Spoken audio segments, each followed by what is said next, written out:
disusun atas usaha bersama, kekeluargaan dan gotong royong, dan bentuk badan usaha yang salah satunya diamanatkan yang dianggap sesuai dengan karakteristik masyarakat Indonesia oleh para founding fathers dan para founding mothers kita adalah koperasi. Bahkan dulu disebut sebagai soko guru perekonomian nasional.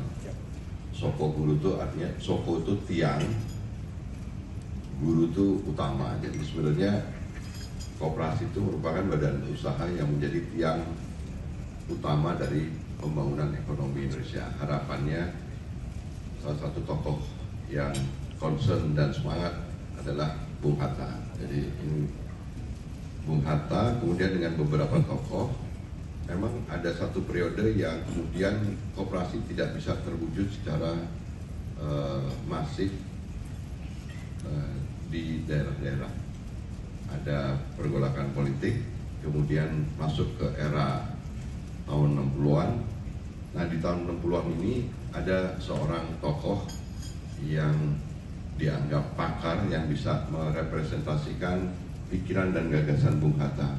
Namanya Bapak Margono Djoyo Hadikusumo, yang bersama anggota MPR, DPR pertama pada saat itu yang membentuk pola pembangunan semesta berencana.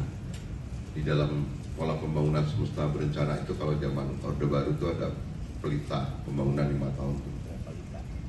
Nah, di era tahun 60 itu ada buku riset 1, 2, 3, 4, bukunya tebel.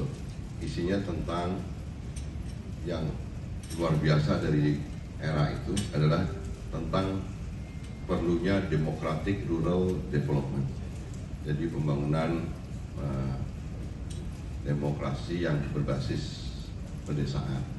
Margono siapa Margono? Nah, Pak Margono Djoyo Hadikusumo kebenaran kakek dari Presiden Republik Indonesia Pak Prabowo Subianto. Nah, beliau kemudian yang di dalamnya saya baca lagi, itu juga ada yang namanya evidence based policy.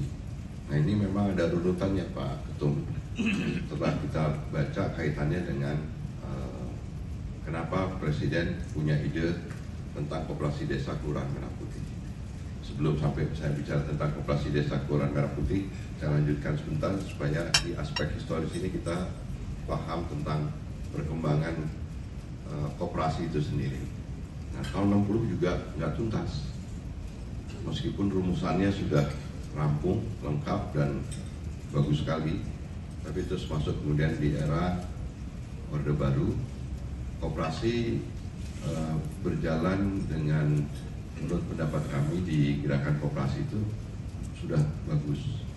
Koperasi bahkan di era itu punya bank namanya Bukopin yang sekarang lepas, mayoritas sahamnya dikuasai oleh Rockmin Korea.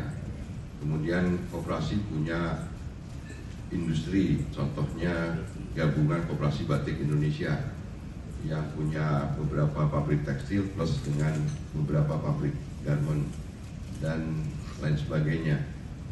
Memang di dalam pikirannya Bung Hatta dan Pak Margono Djoyo Hadikusumo, koperasi itu sebenarnya harusnya masuk ke sektor produksi, sektor produksi, sektor distribusi, sektor industri, dan perkreditan. Jadi sebenarnya istilah simpan pinjam itu istilah yang konotasinya lebih ke arisan, tetapi yang dalam teks historisnya koperasi itu sebenarnya harusnya ke perkreditan.